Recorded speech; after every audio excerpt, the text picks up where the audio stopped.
प्रिय भक्तजनों, आप सबका एक बार फिर से स्वागत है श्री दुर्गा सप्तशती के दूसरे अध्याय में, जिसका विषय है देवताओं के तेज से देवी की उत्पत्ति और महिषासुर की सेना का वध। तो शुरू करते हैं श्री दुर्गा सप्तशती दूसरा अध्याय। ऋषि बोले, पूर्व काल में देवताओं और असुरों में पूरे 100 साल तक संग्राम हुआ था। उसमें असुरों का सेनापति महिषासुर था और देवताओं के नायक इंद्र थे। उस युद्ध से देवताओं की सेना महाबली असुरों से पराजित हो गई। संपूर्ण देवताओं को जीतकर महिषासुर इंद्र बन बैठा। तब प्रास देवता प्रजापति ब्रह्मा को आगे करके उस स्थान पर गए जहां भगवान शंकर और विष्णु विराजमान थे। देवताओं ने महिषासुर के पराक्रम तथा अपनी पराजय का पूर्ण वृत्तांत उन दोनों देवेश्वरों से विस्तार पूर्वक सुनाया। वे बोले, भगवान, महिषासुर सूर्य, इंद्र, अग्नि, यम, वरुण, वायु, चंद्रमा तथा अन्य देवताओं के भी अधिकार छीनकर स्वयं ही सबका मालिक बन बैठा है। उस दुरात्मा महिषासुर ने समस्त देवताओं को स्वर्ग से निकाल दिया है। अब वे मनुष्यों की भांति पृथ्वी पर विचरते हैं। दैत्यों की ये सारी करतूतें हमने आप लोगों से कह सुनाई। अब हम आपकी ही शरण में आए हैं, उसके वध का कोई उपाय सोचिए। तो प्रिय भक्तजनों, देवताओं के वचन सुनकर भगवान विष्णु और शिव ने असुरों पर बड़ा क्रोध किया। उनकी भौहें तन गई और मुंह लाल हो गया।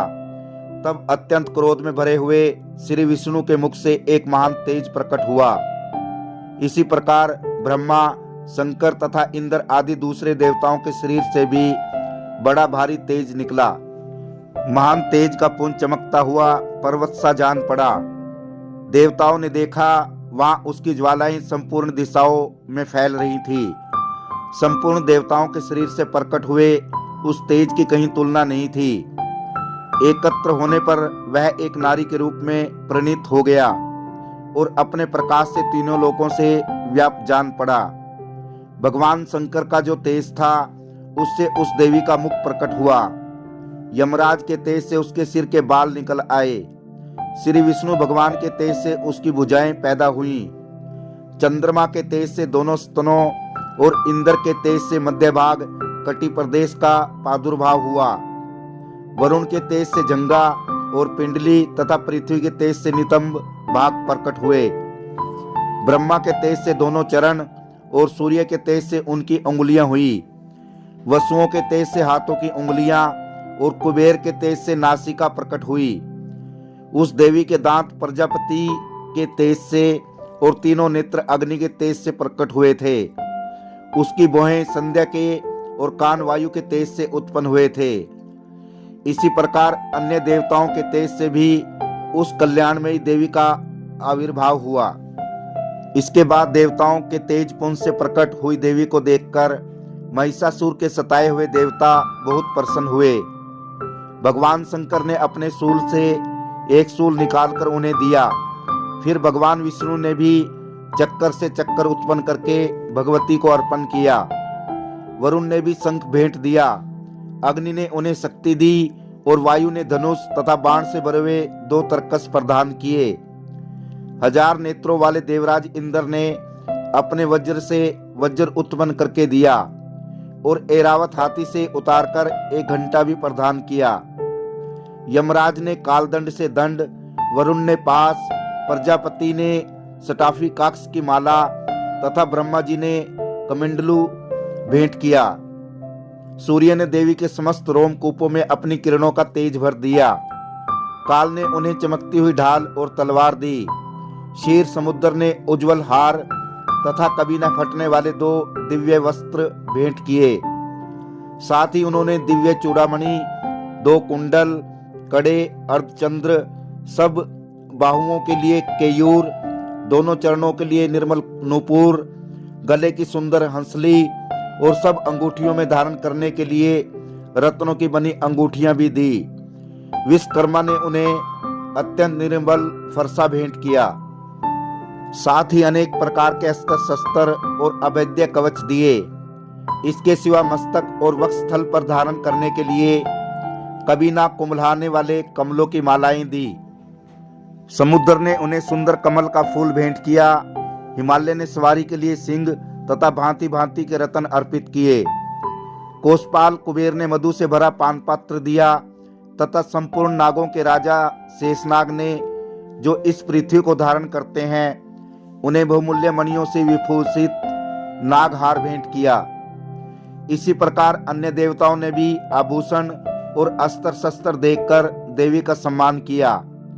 तब देवी ने बारंबार अट्टहासपूर्वक उच्च स्वर से गर्जना की। उनके भयंकर नाद से संपूर्ण आकाश गूंज उठा। देवी का वह अत्यंत उच्च स्तर से किया हुआ सिंहनाद कहीं समा न सका। आकाश उनके सामने छोटा प्रतीत होने लगा। उससे बड़े जोर से प्रतिध्वनि हुई, जिससे संपूर्ण विश्व में हलचल मच गई और समुद्र कांप उठा। पृथ्वी डोलने लगी और समस्त पर्वत हिलने लगे।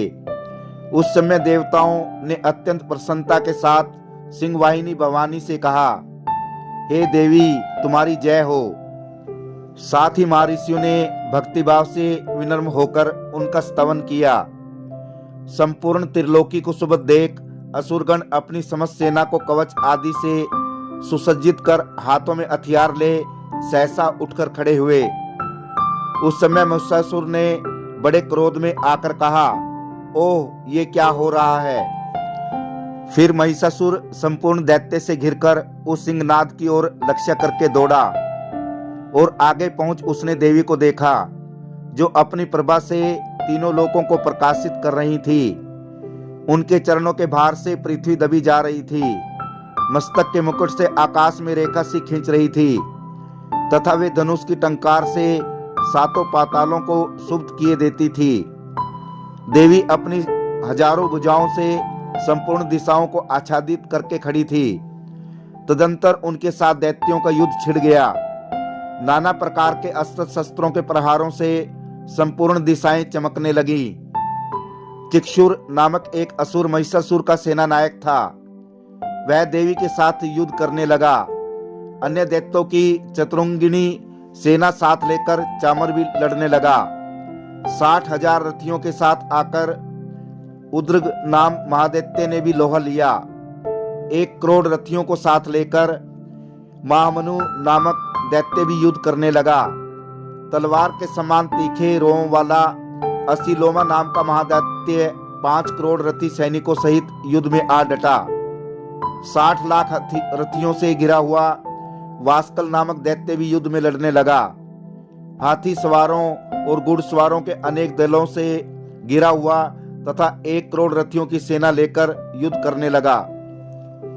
विडाल नामक असुर 5 अरब रथियों से घिरकर लोहा लेने लगा। इसके अतिरिक्त और भी हजारों महादैत्य रथ, हाथी और घोड़ों की सेना साथ लेकर वहां देवी के साथ युद्ध करने लगे। स्वयं महिषासुर उस रणभूमि में कोटि कोटि हजारों रथ, हाथी और घोड़ों की सेना से घिरा हुआ खड़ा था। वे दैत्य देवी के साथ तोमर, मूसल, खड़ग, बिंदीपाल, शक्ति, परशु और पट्टिस आदि अस्त्र शस्त्रों का प्रहार करते हुए युद्ध कर रहे थे। कुछ दैत्यों ने उन पर शक्ति से प्रहार किया तो कुछ ने पास फेंके तथा कुछ दूसरे दैत्यों ने खड़ग प्रहार करके देवी को मार डालने का उद्योग किया। देवी ने भी क्रोध में भरकर खिलवाड़ में ही अपने अस्त्र शस्त्रों की वर्षा करके दैत्यों के वे समस्त अस्त्र शस्त्र काट डाले। उनके मुख पर परिश्रम की थकान का रंच मात्र भी चिन्ह नहीं था। देवता और ऋषि उनकी स्तुति कर रहे थे और भगवती परमेश्वरी दैत्यों के शरीरों पर अस्त्र शस्त्रों की वर्षा कर रही थी। देवी का वाहन सिंह भी क्रोध में भरकर ग्रीवा के बालों को हिलाता हुआ असुरों की सेना में इस प्रकार विचरण करने लगा, मानो बनों में दावानल फैल रहा हो। रणभूमि में दैत्यों के साथ युद्ध करती हुई अंबिका देवी ने जितने निस्वार्थ छोड़े, वे सभी तत्काल सैकड़ों हजारों गणों के रूप में प्रकट हो गए और परशु, बिंदीपाल, खड़ग तथा पट्टिस आदि अस्त्रों द्वारा असुरों का सामना करने लगे। देवी की शक्ति से बढ़े हुए वे गण असुरों का नाश करते हुए नगाड़ा और शंख आदि बाजे बजाने लगे। उस संग्राम महोत्सव में कितने मृदंग बजा रहे थे तदंतर देवी ने त्रिशूल से, गदा से, शक्ति की वर्षा से और खड्ग आदि से सैकड़ों महादैत्यों का विनाश कर डाला। कितनों को घंटों के भयंकर नाद से बेहोश करके मार गिराया। वो तेरे दैत्यों को पास से बांधकर धरती पर घसीटा। कितनी दैत्य उनकी तीक्ष्ण तलवार की धार से दो दो टुकड़े हो गए। कितने गदा की चोट से घायल हो धरती पर सो गए और कितने ही मूसल की मार से अत्यंत घायल होकर रक्त वमन करने लगे। कुछ दैत्य सूल की मार से छाती फट जाने के कारण पृथ्वी पर ढेर हो गए। उस युद्ध भूमि में बाण समूह की वर्षा कितने ही असुरों की कमर टूट गई। बाज की तरह झपट्टा मारने वाले दैत्यगण अपने प्राणों से हाथ धोने लगे। किन्हीं की बाहें छिन भिन हो गई, कितनों की गर्दनें कट गईं, कितने दैत्यों के मस्तक कट कट कर गिरने लगे। कुछ लोगों के शरीर के मध्य भाग ही विदीर्ण हो गए। कितने मां दैत्य जांघें कट जाने से पृथ्वी पर गिर पड़े। कितनों ही को देवी ने एक बाह, एक पैर और एक नेत्र वाले करके दो टुकड़ों में चीर डाला। कितने ही दैत्य मस्तक कट जाने पर भी गिरकर फिर उठ जाते और केवल धड़ के रूप में अच्छे हथियार लेकर देवी के साथ लड़ाई करने लगते थे। दूसरे धड़ युद्ध के बाजों की लय पर नाचते थे।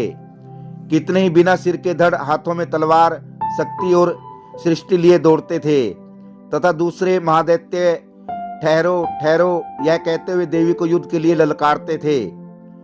जहां घोर संग्राम हुआ था वहां की धरती पर देवी के गिराए हुए रथ, हाथी, घोड़ों और असुरों के शरीर से इतनी अधिक मात्रा में रक्त बहा कि थोड़ी ही देर में वहां खून की नदियां बहने लगी। जगदम्बा ने असुरों की विशाल सेना को क्षण भर में नष्ट कर दिया। ठीक उसी तरह जैसे तृण और काट के भारी ढेर को आग कुछ ही क्षणों में भस्म कर देती है, और वह सिंह भी गर्दन के बालों को हिला हिलाकर जोर जोर से गर्जना करता हुआ दैत्यों के शरीर से मानो उनके प्राण चून लेता था। वहां देवी के गणों ने उन महादैत्यों के साथ ऐसा युद्ध किया जिससे देवतागण उन पर आकाश से पुष्प वृष्टि करने लगे और उन सबसे बहुत संतुष्ट हुए। इति देवी उत्पत्ति और महिषासुर की सेना का वध नामक दूसरा अध्याय समाप्त।